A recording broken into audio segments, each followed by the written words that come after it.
Don't worry guys, this channel is still about billiards. But the reason for the guitar intro is simple.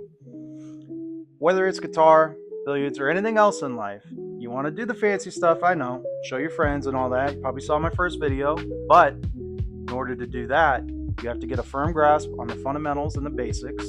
Otherwise, none of it's going to matter. You're not going to be accurate, you're not going to be consistent, so even simple shots that are straight in the pocket, you might have trouble with. So to eliminate that and unlock your ability to play the harder stuff as easily as possible, you got to start from the bottom and move up. So we're going to cover that, proper stance, proper alignment, proper grip, and all that.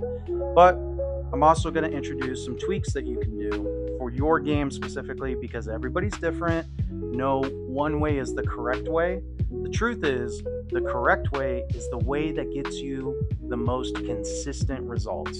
So I'm going to try to show you what you can do to help your game. All right, let's talk about equipment real quick. So you don't need anything fancy like a carbon fiber shaft, custom cue, all that. Like I mentioned in the first video, started with a house cue, okay? So we're going to be using that for today's demonstrations for a lot of it. Open bridge, no glove. These things help with consistency, so they're nice to have, and we'll get into the reasons why you might want to upgrade to your own cue and getting a glove and all that. But for today's purposes, in terms of just shooting in a straight line, having proper form and stance, just need a house cue, open bridge. All right, guys, we're going to start with the bridge, okay? A proper open hand bridge, simply put, something like this. The idea being that you squeeze your thumb into your hand, okay, that makes a rock steady platform for the cue, and more importantly, when it rests on the table surface all together, it shoots in an even straight line. There's not a lot of wobble, wiggle, it's not falling through the gap of your thumb, it's not rocking up and down because you're arching your thumb or something crazy, right? I've seen people do all kinds of stuff. I've seen people, put it on their knuckles like this. You name it, I've seen it. But a proper open hand bridge, lay your hand out flat, and you want to spread your fingers like this as well. Not only for stability, but what's nice is when you need to raise your hand for any reason, maybe you're shooting over another ball, or you need to put a little downward action on the cue for whatever reason. You might be massing at some point, right? Trying to get a little curve on the ball. It's beneficial. Also, of course, it helps with hitting extreme top. If you're trying to hit the top of the cue ball as much as possible, it can help to raise your hand up. And so by having your fingers spread like this, it's easier to raise. Otherwise, like this, it's a little awkward, and your hand, it's easier to move and bend, without much effort. But when you spread your fingers, even when I try to bend my hand, it's pretty level. All right, now I know some of you might be interested in using the closed bridge right away. That's fine. Keep in mind, as mentioned before, having a glove is beneficial to this simply because it's slick and helps the cue slide. So even if your hands are sweaty or there's any sort of dampness, or in this case, if you see this house cue here, it's got some dirt on it, right? It's kind of old, a little ratty. You could feel that grit kind of slow your hand down, but with a glove, it just glides right through like it's not even there, right? So something to keep in mind. You could always use a little bit of powder, talcum powder or something, baby powder, whatever, and that'll aid in kind of sliding your hand through. Could make a little bit of a mess on the table though, so I wouldn't recommend it. But if you're going to do a closed bridge, all right, simply put, right, rest in the V of your thumb. This time it's open, right? So we're not going to close it. It's open. Wrap your finger around, right, and try to grab it. Best way to think about it, honestly, guys, and I'll do it like this. It's like doing this, like an OK symbol a little bit, or like holding a cigar, right? So again, wrap your fingers around. And again, same thing. The fingers that aren't being used are spread out. So they're not flat, they're not together. They're spread out for the same reason as the open bridge, for that stability. And again, it also helps with raising the cue if need be. You can do something like this. I do it all the time. Raise your hand up, get a little more top action, right? Shoot over a ball. I will say a lot of times though, it's good to know both, and I do in fact use both, either because you're shooting on the rail, right? So you might need to flatten your hand out a little bit, to make sure you're hitting that cue ball. Or same instance, right? You're shooting over a ball, but it's really steep. You're really trying to get over it because the cue ball is right next to it. A lot of times an open bridge and a little bit of an overhand grip will help you tremendously, because with the closed bridge, it's a little harder to get that same height going. Now we're going to talk about the backhand grip. I'm a right-handed player, obviously, but whether you're left-handed or right-handed, same deal, right? So how do you want to actually hold the cue itself? What you want to do typically, and I'm sure if you've seen other billiards content, videos on the subject, you probably heard this term kind of floating around, but the idea is you want to hold it like you're holding a baby bird. So you're not death gripping it, right, and trying to muscle through every shot, but you're trying to hold it pretty loose. And the way I do it personally, everybody's a little bit different, but I like to try and hold it with just these first two fingers here. So the other fingers are there, they're resting on it, and they actually catch the cue as I more or less throw it underhanded, right? So when I shoot, right, the cue slides in my hand a little bit actually, and my back fingers actually catch the cue before it just goes flying all the way out, right? But I'm holding it essentially with just these two fingers, my first finger and my thumb. And I'm loosely just kind of flicking my wrist. It's like throwing a dart underhanded, okay? So that same thing where you throw a dart, just underhanded. That's all it is, right? And that tends to give you the most consistency, the most accuracy, especially when you're actually doing power shots. Kind of seems counterintuitive, but if you're trying to do a power shot and you get down and really try to muscle through it, your body's getting put into it. You're, at the very least, even if your body's still, your elbows dropping, your shoulders going into it, there's a lot of movement going on, and it may not seem like it, but even the slightest shift left or right or up or down on your cue as you hit the cue ball has a huge impact on your accuracy, and of course, more importantly, what happens to the cue ball after the shot. You may make the ball, but if your cue ball is acting squirrely or crazy in a way that you didn't expect because you're muscling it, well, that's not going to help your game either. Now, I will say I have seen players get used to shooting. I wouldn't say they're death gripping it, but they've gotten used to shooting, holding the cue pretty firm. And I understand everybody's different. Maybe you have issues with your wrist, arthritis or anything like that, or it's just uncomfortable. Maybe the kind of flicking the wrist underhanded is a little bit awkward feeling. You can't get it down. That's fine. You can hold the cue a little more firm. Just don't death grip it, right? Don't white knuckle it. Try to still keep it fairly loose, but you can hold it full handed. And as long as you're shooting more or less smooth, right, and consistent and straight, I think you'll be just fine. But I would recommend try to get used to holding it as loosely as possible, and if possible, try to get that flick of the wrist action, especially, like I say, when you're trying to go for a power shot. You'd be amazed how much more accurate and consistent you are flicking the wrist for a power shot than trying to muscle through it. Now I want to talk about bridge length. What do I mean by that? That is the distance where your bridge starts and the cue from the bridge extends to right in front of the cue ball. So we're imagining this diamond here is the cue ball that we're aiming at, and we're getting ready to shoot. Okay? Now, as far as bridge length, this is about the longest I will typically do. It's about 6 inches, right? 6.5, maybe 7 if I have to reach a little bit, right? 8 at the max, but honestly, about 6 inches is perfect, okay? There's plenty of pros that'll shoot with a long bridge, right? Way out here. But ultimately, it is, I find it to be unnecessary, to be honest with you. You can still generate a lot of power with this length, okay? Especially, again, with the flick of the wrist, okay? That's where a lot of that bonus power is going to come in when you really snap it, okay? Now, as far as the length itself, again, 6 inches, about where I like to play at, but there's plenty of shots where I'll shorten it up, actually, to be honest with you. I'll come up as short as 3, if I'm really doing a finesse safety shot where I'm trying to barely tap that cue ball, and make sure it just touches the ball, hits the rail just barely, yeah, we'll go as short as like 2 inches. You know what I mean? So you can play around with that, find what's comfortable for you. But the main purpose of your bridge length, besides from power generation, is to ensure that you are cueing in as straight of a line as possible. What I mean is if you have a super long bridge like this and you try to cue straight, especially if you're new to this, you're going to find it's very difficult. There's going to be a lot of left and right and both, quite frankly, as you extend the cue out. Okay, so by shortening that bridge to about 6 inches or less if you need, you'll find it is much easier to keep that cue running in a straight line.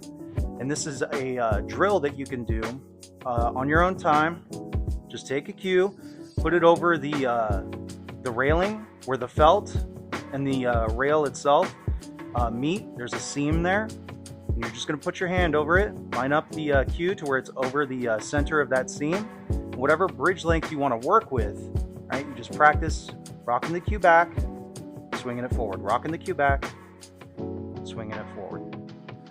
Okay, now before we get into stance and aligning with a shot, quickly want to cover another aspect as far as the elbow motion, shoulder motion, if any, when and why not to do it. Okay, so I'm going to get down as if I'm shooting, right? And you'll see that as far as my elbow goes, in line with the cue and my body and everything, it should be in about a 90-degree form, right? So it's not back here, it's not up here, about as close to 90 as you can get, if not exactly 90, okay? And the reason for that is it's a perfect spot for when you pull your cue back and you go to hit the cue ball, you have plenty of range of motion. If I'm starting back here, we're already back here. So when I pull back, I can't even pull my cue back as far as my bridge length is, right? So if my bridge length is about 6-7 inches, then we're pulling back. I still got about an inch, maybe 2 inches of cue left, and I can't pull back any further. So we're wasting bridge length there, okay? And same thing here. If I'm holding the cue and I'm choking it up, now there are times to actually do this on purpose, but it's because you're trying to hit real soft. But that's the point, right? It's harder to like generate power because now you can pull back, but you can't really go forward all the way. So if you can get that perfect 90 going, it makes it a lot easier to ensure that you're getting the max range of motion for your shots, okay? Now, as far as the upper arm and the shoulder, I've seen people drop the elbow.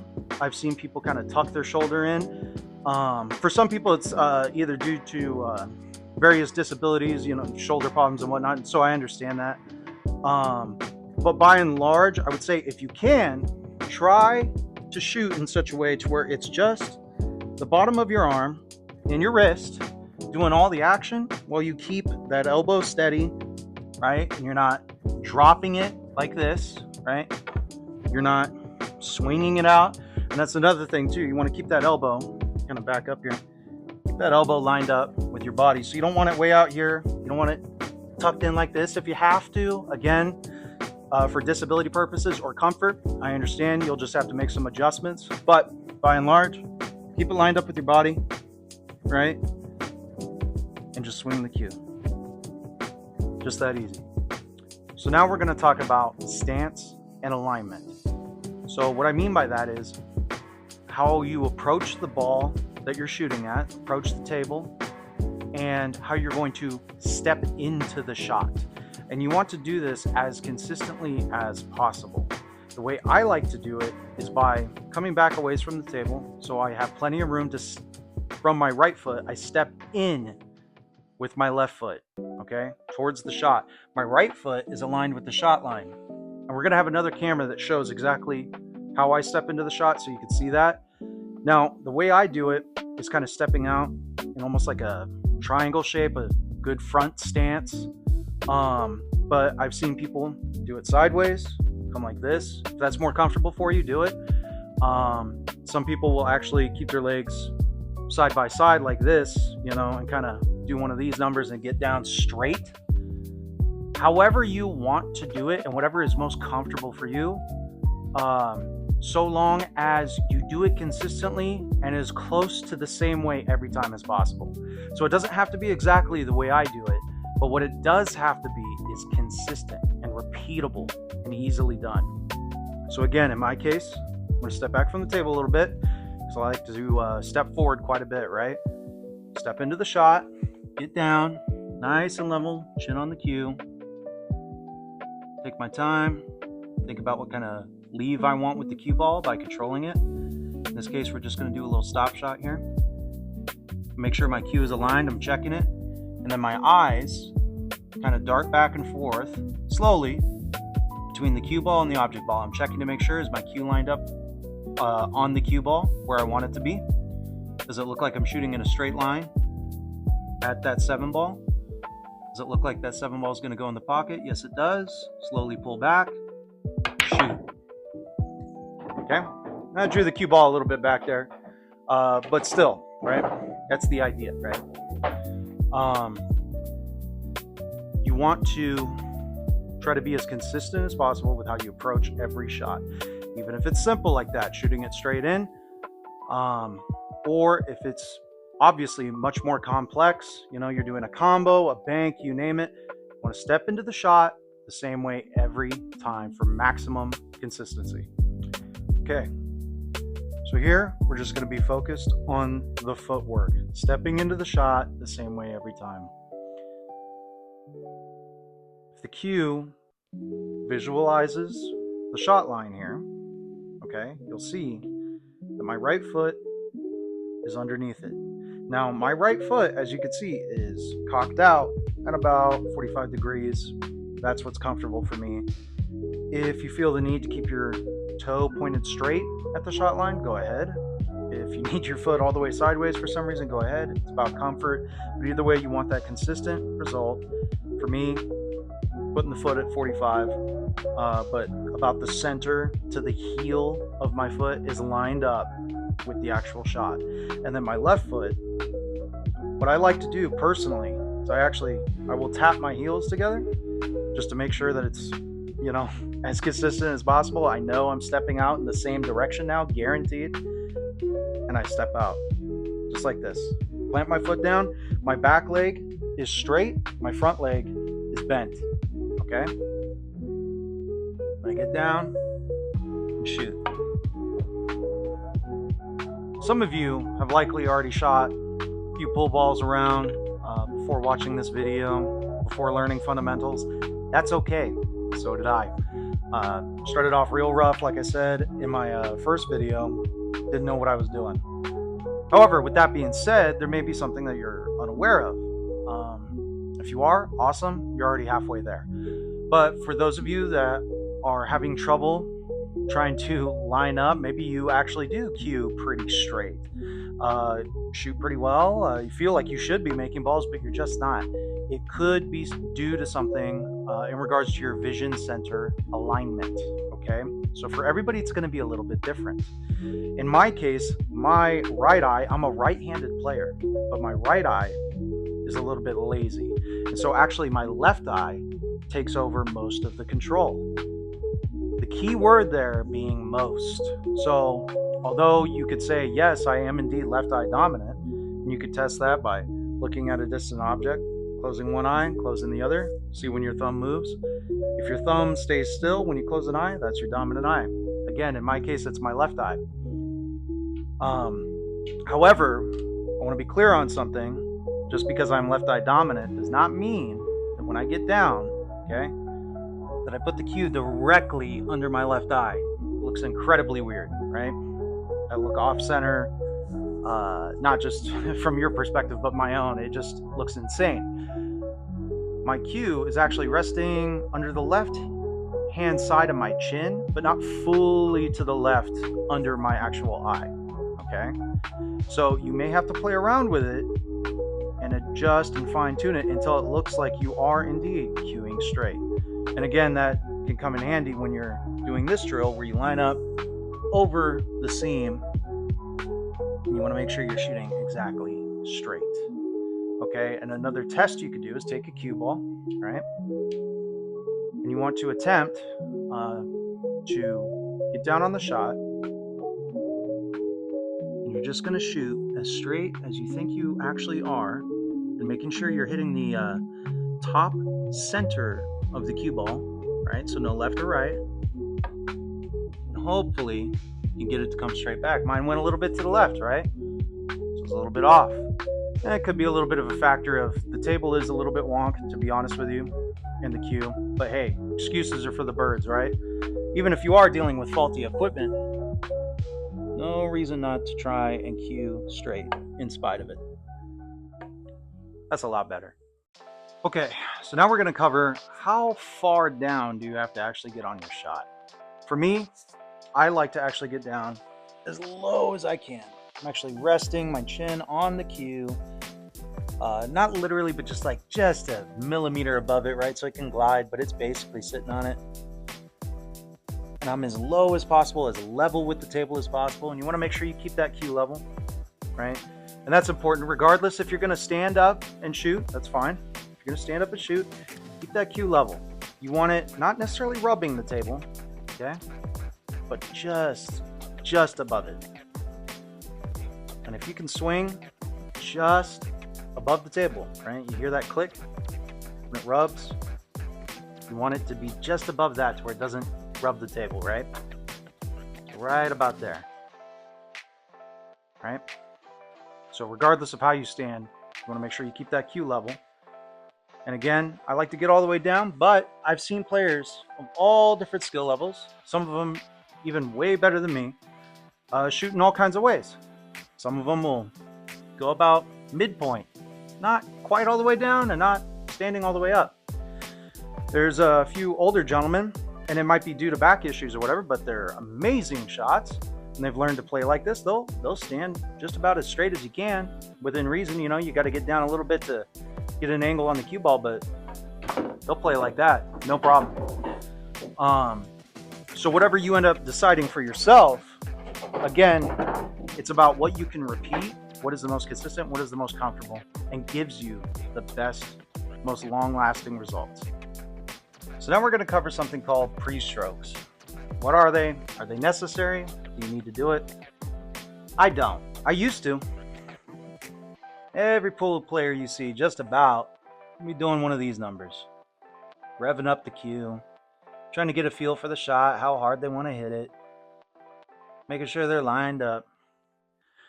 For me personally, I have found it ultimately unnecessary. I'll tell you why. I think it is far more accurate and easier, at least for me, to instead of trying to feel the shot, see, I tried to hit it soft there, right? Instead of trying to feel it, guarantee that you can do it. I'm going to be covering that in a video down the line. Right? I'm not afraid of scratching. I'm not going to scratch. This time I will, but only with just enough speed.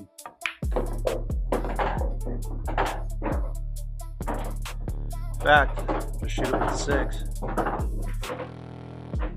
This time we're going to hit it hard. Dodge the pocket.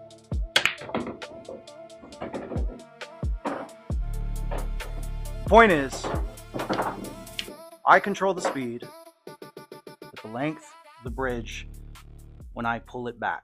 All right, for the sake of teaching you how to shoot properly, I want to make sure I cover this. There will be times, and I think it happened in the video as well, where I'm actually going to end up pulling the cue back after a shot just to make sure that it can be seen on camera. But that is not a habit you want to emulate or do. Okay, so for every shot, and I'll try to keep an eye out on that in the future, regardless of if it blocks vision a little bit. You want to stroke all the way through the cue ball and follow through, regardless of if you're doing the pre-strokes and trying to feel it, or you do it my way and the bridge length determines how hard you're actually going to hit. I don't care. Whatever your method is, you want to follow through the cue ball. Okay, so it's going to look like this, where you keep your cue forward after the strike.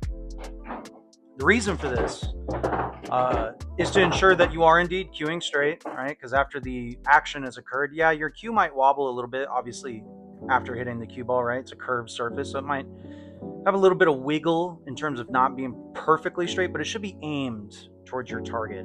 If it's a pocket or you're trying to bank off a rail off a particular point, right? A particular diamond, it should be pointed basically right at it once you finish. And you don't need to be afraid of the cue ball coming back and hitting it, right? If there's plenty of space. There are times where you do need to kind of whip it real quick and pull back. That's kind of jabbing at it. It's not usually good practice. But sometimes you have to do it to avoid a foul, like if the, and I'll set it up here. If the cue ball and object ball are kind of close to each other, something like this, right? Real close. You know, in a situation like this, it's real easy. If you follow through, you're going to double tap that cue ball. That is a foul. So you might have to give it a quick jab, right, to ensure that you don't do that. But for the most part, you do want to follow through. All right. You've tortured yourself with the fundamentals. You feel like you have it down. It's time to hit some balls. Actually have some fun with it and apply yourself, right? So what I want you to do is just simply set up a cue ball and an object ball, aim straight as you can at the side pocket, all right? Keep it easy. This is about practicing what you've just learned. Line up your shot, step into it, same way every time. Bridge length, short, long, somewhere in between, okay? Line it up. If you're going to do practice strokes, go ahead and do that. If you're not, sit still, slowly drop back, send it forward. And I want you to purposely try to scratch, okay? Could be a little tedious, I admit. If you have a table like this one, bar box, where you're waiting for the ball return, I understand that. So if you don't want to scratch, that's okay. Just hit a little bit below center, or challenge yourself, purposely hit maximum top and see if you can't hit it soft enough while doing that to not scratch, right? But regardless, try to do it the same way every time. Step into the shot, shoot. Step into the shot, shoot. Have a little fun with it. Put some English on it. Screw around, see what you can and can't do. Try the closed bridge. Follow it in. All right? And if you need to, if you're having trouble with that for whatever reason, okay?